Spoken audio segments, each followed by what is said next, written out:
सियूनी मालवा के हरदा नर्मदापुरम मुख्य मार्ग पर हाल ही में विकसित की गई अग्रवाल अनंता कॉलोनी इन दिनों विवादों और चर्चाओं के केंद्र में है। इस कॉलोनी को लेकर अब स्टाम्प ड्यूटी में बड़े पैमाने पर हेरफेर के आरोप सामने आ रहे हैं। विश्वसनीय सूत्रों की माने तो कॉलोनाइजर ने कॉलोनी की भूमि को शहरी क्षेत्र में आने के बावजूद ग्रामीण क्षेत्र के खसरा में दिखाकर रजिस्ट्री की प्रक्रिया पूरी की है, जिससे शासन को लाखों रुपए की राजस्व हानि होने की आशंका जताई जा रही है। इस पूरे मामले ने तब तूल पकड़ा जब स्थानीय सोशल मीडिया प्लेटफॉर्मों पर उप पंजीयक कार्यालय से जुड़ी लेन देन की खबरें वायरल होने लगी। हालांकि जब इस संबंध में उप पंजीयक परशुराम अहिरवार से जानकारी ली गई तो उन्होंने जो तथ्य सामने रखे वे चौंकाने वाले थे। सब रजिस्ट्रार अहिरवार ने बताया कि अग्रवाल अनंता कॉलोनी 2 खसरा नंबरों में विकसित की गई है, जिसमें से एक खसरा कमर्शियल रूप से परिवर्तित है जबकि दूसरा रिहायशी श्रेणी में आता है। जब कॉलोनी की रजिस्ट्री दस्तावेज प्रस्तुत किए गए तो उनमें स्पष्ट रूप से यह उल्लेख नहीं था कि कौन सा प्लाट किस खसरे में स्थित है। उन्होंने कहा, गाइडलाइन के अनुसार यदि भूमि की स्थिति स्पष्ट नहीं होती तो अधिकतम दर के आधार पर मूल्यांकन कर रजिस्ट्री की जाती है। चूंकि लोकेशन स्पष्ट नहीं की गई थी, इसलिए स्थानीय उप पंजीयक कार्यालय ने दस्तावेज को खारिज कर दिया था। इसके बाद कॉलोनाइजर द्वारा जिला पंजीयक कार्यालय में वही रजिस्ट्री कराई गई, जहां दस्तावेजों में खसरे की जानकारी में गंभीर विसंगतियां सामने आई। प्रारंभिक जांच में ये संकेत मिले हैं कि कम दर वाले खसरे का उल्लेख कर स्टाम्प ड्यूटी में भारी चोरी की गई है। उप पंजीयक परशुराम अहिरवार ने कहा कि इस पूरे प्रकरण की जानकारी जिला पंजीयक कार्यालय को भेज दी गई है ताकि वास्तविक स्थिति का आकलन कर शासन को किसी भी प्रकार की राजस्व हानि से बचाया जा सके।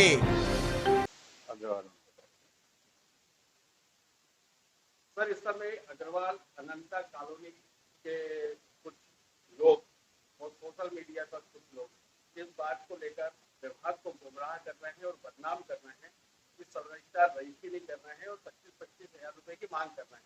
ये मामला क्या है सर, थोड़ा विस्तार से बताएं।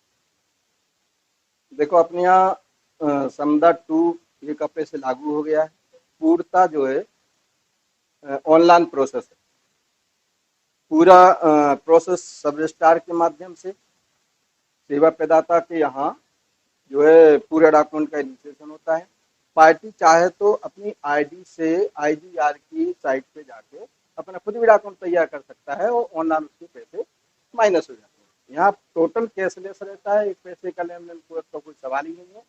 और ना यहाँ कभी पार्टी आई, फोटो खिंचवाई, अंगूठा लगाए और अपनी वापस चली जाए।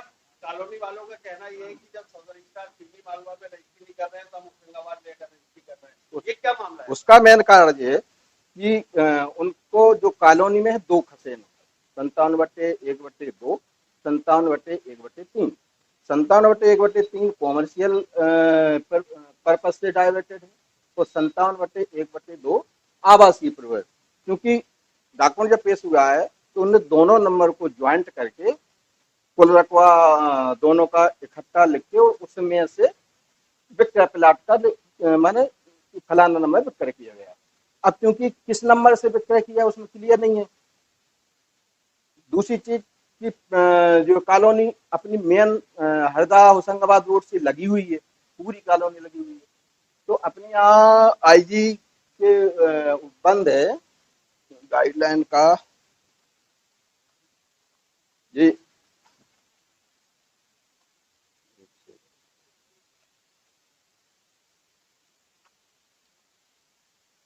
ये स्पष्ट उल्लेख है कि यदि किसी संपत्ति के विषय में एक से अधिक दर होने का आशय निकलता है तो उनमें से अपन को उच्च दर से उसको मान के वैल्यूएशन करना है। अब क्योंकि विकसित प्लाट रोड से कितने दूर है, क्या है, कुछ भी डॉक्यूमेंट में अंकित नहीं है। कॉमर्शियल है, नॉन कॉमर्शियल है, मेन रोड पे है, अंदर क्योंकि कॉलोनी पूरी रोड मेन रोड पे है तो फिर मैंने तो उसको उच्च दर से मान के, जब कुछ भी नहीं लिखा है उच्च न्यायालय मान के न्यायालय कलेक्टर को भेज दिया। ऐसा ये हुआ कि उस रजिस्ट्री में स्टेबिलिटी और कम सरकारी फीस की कमी थी जी, इसलिए आपने उसको फाउंड करके डिस्ट्रिक्ट रजिस्ट्रार जी के सामने पेश किया। जी जी अब ये तो क्लियर नहीं हो पा रहा क्योंकि उनका जो नक्शा पास है वो ग्रामीण क्षेत्र से